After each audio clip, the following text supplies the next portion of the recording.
Hello everyone, நான் Divisha. Welcome to Divisha's daily English.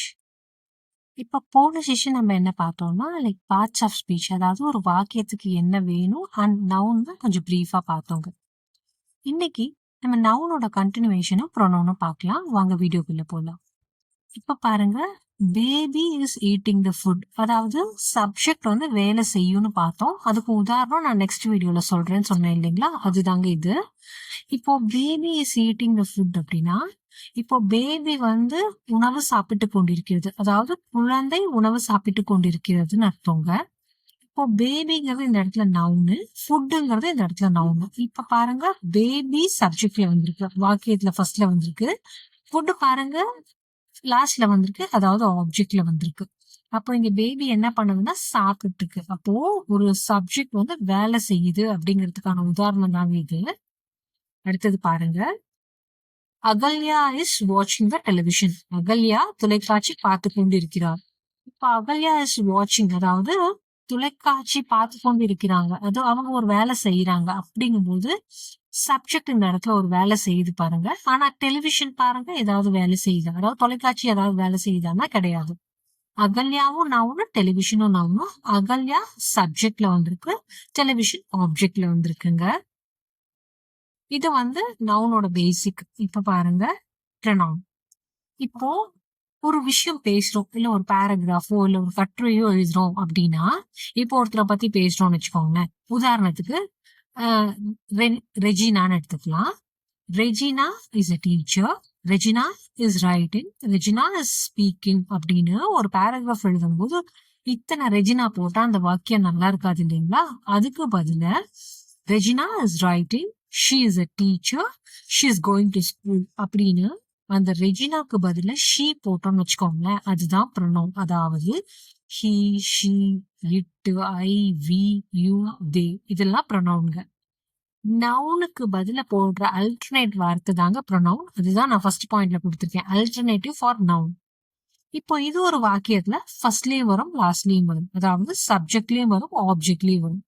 இது 3 விதமான பர்சன்ஸ குறிக்குங்க, அதாவது தன்னிலை, முன்னிலை, படற்கைன்னு சொல்லுவோம். இப்ப பாருங்க, ஃபர்ஸ்ட் நான் ஒரு எக்ஸாம்பிள் கொடுத்துறேன். The dog is black in color, it is drinking now. நாய் கருப்பு நிறத்தில் இருக்கிறது, அது தண்ணீர் குடித்து கொண்டிருக்கிறது. இந்த இட்டுனா அதுன்னு அர்த்தம். இட் இஸ் ட்ரிங்கிங் நவ் இருக்கு இல்லையா, அந்த இட்டு தான் அது. இப்ப பாருங்க, அந்த டாக நான் அதுன்னு குறிப்பிடுறேன். மறுபடியும் நான் டாக் இஸ் ட்ரிங்கிங் நவ்னு கொடுக்கல, அதுக்கு பதிலா அதுன்னு கொடுத்துருக்கேன். அப்போ ஒரு விஷயத்த குறிப்பிடுறோம், இல்ல ஒருத்தவங்களை குறிப்பிடுறோம்னா ஹீ, ஷி, இட் போட்டு குறிப்பிடலாங்க. அப்போ அதுதான் நம்ம ப்ரொனவுன்னு சொல்றோம். இப்போ பாருங்க, ஹீ இஸ் ஜான், அவர் ஜான். ஹீனா அவர்னு சொல்லலாம், அவர் அவன் அப்படி சொல்லலாங்க. She is writing a letter, அவள் கடிதம் எழுதி கொண்டிருக்கிறாள். இப்போ ஷீங்கிறது ப்ரொனவுன், அது வாக்கியத்துல முதல்ல வந்திருக்கு, அதாவது சப்ஜெக்ட்ல வந்திருக்கு. லெட்டர் அப்படிங்கிறது நவுன், அது ஆப்ஜெக்ட்ல வந்திருக்கு. ஷீங்கிறது ஏன் சப்ஜெக்ட்னா அவங்க எழுதிட்டு இருக்காங்க, எழுதி கொண்டிருக்கிறாங்க, அவங்க ஒரு வேலை செய்யறாங்க, அதனால அது சப்ஜெக்ட்ல வந்திருக்கு. லெட்டர் ஏதாவது வேலை செய்தான்னு பார்த்தோம்னா இல்லை இல்லைங்களா, அப்போ அது ஆப்ஜெக்ட். இப்ப நான் சொன்ன மாதிரி 3 டைப் ஆஃப் பர்சன்ஸ் நான் சொன்னேன், தன்மை, முன்னிலை, படற்கை. இப்போ தன்மைக்கு உதாரணம் பாருங்க, I, me, my. Mine, myself, we, our, ours. இப்ப பாருங்க, ஐனா நானு, மீனா எனக்கு என்னை, மைனா எனது என்னுடைய, மைனா என்னுடையது எனது. இந்த மாதிரி தன்னை பத்தி சொல்றது ஃபர்ஸ்ட் பர்சன் சொல்றோங்க. அதுக்கு உதாரணம் பாருங்க, ஐ வில் ரைட் எ லெட்டர், நான் கடிதம் எழுதுவேன். இப்ப எல்லாருக்கும் டவுட் வரும், இந்த வாக்கியம் எப்படி எழுதலாம் அப்படின்னு. ஃபர்ஸ்ட் நாம பார்ட்ஸ் ஆஃப் ஸ்பீச் தெளிவா தெரிஞ்சுக்கலாங்க. அதுக்கப்புறம் எங்க வரும் அப்படின்னு தெரிஞ்சுக்கிட்டாவே வாக்கியம் ஈஸியா அமைக்கும். அதுக்கு இன்னொரு பிக் சீக்ரெட்டோட நம்ம போக போக பார்க்கலாங்க. இப்ப பாருங்க, தட் புக் இஸ் மைன். மேல நான் முன்னாடி சொன்ன மாதிரி ஐ வில் ரைட் எ லெட்டர்னா ஐ ப்ரொனவுன், அது வாக்கியத்துல ஃபர்ஸ்ட்ல வந்திருக்கு. நெக்ஸ்ட் பாருங்க, தட் புக் இஸ் மைன், அந்த புத்தகம் என்னுடையது. அந்த தட்டுனா அந்த, அது பாருங்க வாக்கியத்துல ஃபர்ஸ்ட்ல வந்திருக்கு. அவர் கான்டினென்ட் இஸ் ஏஷியா, நமது கண்டம் ஆசியா. அவர்னா நமது, அப்ப இது ப்ரொனவுன். செகண்ட் பர்சன்னா முன்னிலை, யூனா நீ, நீர், நீங்கள், தாங்கள், உங்களுக்கு, உங்களை அப்படின்னு நம்ம குறிப்பிடுறோங்க. இதுவே செகண்ட்ல பாருங்க, யுவர்ஸ்னா உன்னுடையது, உங்களுடையது, தங்களுடையது. யுவர் செல்ஃப்ஸ்னா நீங்களே. இப்போ இதுக்கு உதாரணம் பாருங்க, யூ ஆர் குக்கிங், நீ சமைத்து கொண்டிருக்கிறாய். அதாவது யூங்கிறது நீனு வந்துரும் சப்ஜெக்ட்ல.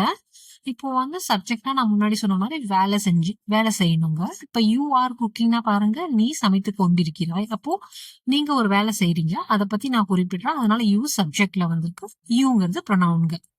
த புக் இஸ் யோர்ஸ், அந்த புத்தகம் உன்னுடையது. அந்தனா பாருங்க தட், அப்போ வாக்கியத்துல ஃபர்ஸ்ட்ல வந்திருக்கு. ப்ரொனவுனும் வாக்கியத்துல ஃபர்ஸ்ட்லயும் வரும், லாஸ்ட்லயும் வரும். Your pen is with me, உங்களுடைய பேனா என்னிடம் உள்ளது. இப்ப பாருங்க யுவர்ங்கிறதும் ப்ரொனவுன் தான், கடைசியில மீங்கிறதும் ப்ரொனவுன் தான். ஃபர்ஸ்ட்லயும் வரும், லாஸ்ட்லயும் வரும். அதுக்கு முந்தின வாக்கியம் பாருங்க, that book is yours. That வந்து சப்ஜெக்ட்ல வந்திருக்கு, யுவர்ஸ் வந்து ஆப்ஜெக்ட்ல வந்திருக்கு. இதுவும் ப்ரொனவுன் தாங்க. இப்ப பாருங்க, இப்போ படுறக்கு எப்படின்னா அவன், அவள், அவனுடைய, அதனுடைய அப்படின்னு இன்னொருத்தவங்க தேர்ட் பர்சனை குறிக்கிறது தாங்க படுறக்கைன்னு சொல்றோம். அதுக்கு உதாரணம் பாருங்க, his teacher is guiding him, அவனுடைய ஆசிரியர் அவனை வழிநடத்தி கொண்டிருக்கிறார். ஹிஸ்ங்கிறது அவனுடைய, அப்ப அதுவும் ப்ரொனவுன் வாக்கியத்துல ஃபர்ஸ்ட்ல வந்திருக்கு.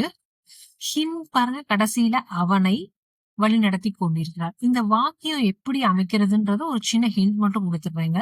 இங்கிலீஷ்ல வந்து சப்ஜெக்ட் வேர்ப் ஆப்ஜெக்ட் வரும், சப்ஜெக்ட் பக்கத்துல வேர்ப் வந்துடும். இதை நான் டீட்டெயிலா சொல்றேன் வேர்ப் வரும்போது. ஏன்னா தமிழ்ல வரும்போது பாருங்க அப்படியே மாத்தி எழுதிடக்கூடாதுங்க. அவனுடைய ஆசிரியர் அவனை வழிநடத்தி கொண்டிருக்கிறார். இந்த கடைசியில இருக்க ஆப்ஜெக்ட் வந்து ரெண்டாவதா வந்துடும், சப்ஜெக்ட் பக்கத்துல வந்துடும். தமிழ்ல SOV அப்படிங்கிற கான்செப்டுங்க. தே நோவல், அவர்களுக்கு நன்றாக தெரியும். தேனா அவர்களுக்கு இந்த இடத்துல. அப்போ வாக்கியத்துல ஃபர்ஸ்ட்ல வந்திருக்கு. தேர்ட் சென்டென்ஸ் பாருங்க, Radhika is going with them, Radhika அவர்களுடன் சென்று கொண்டிருக்கிறார். இப்ப பாருங்க தெம்ங்கிறது கடைசியில வந்திருக்கு, இது ஆப்ஜெக்ட்டுங்க. ஆப்ஜெக்ட்ல ப்ரொனவுன் வந்திருக்கு. இப்போ நம்ம நவுனும் ப்ரொனவுன் சப்ஜெக்ட்லயும் வரும், ஆப்ஜெக்ட்லயும் வரும்னு பார்த்துருப்போங்க. இது ரொம்ப பேசிக். நம்ம நெக்ஸ்ட் கிளாஸ்ல வேர்ப் பத்தி டீட்டெயிலா பார்க்கலாம். So thank you so much for your patience and listening to this. Thank you.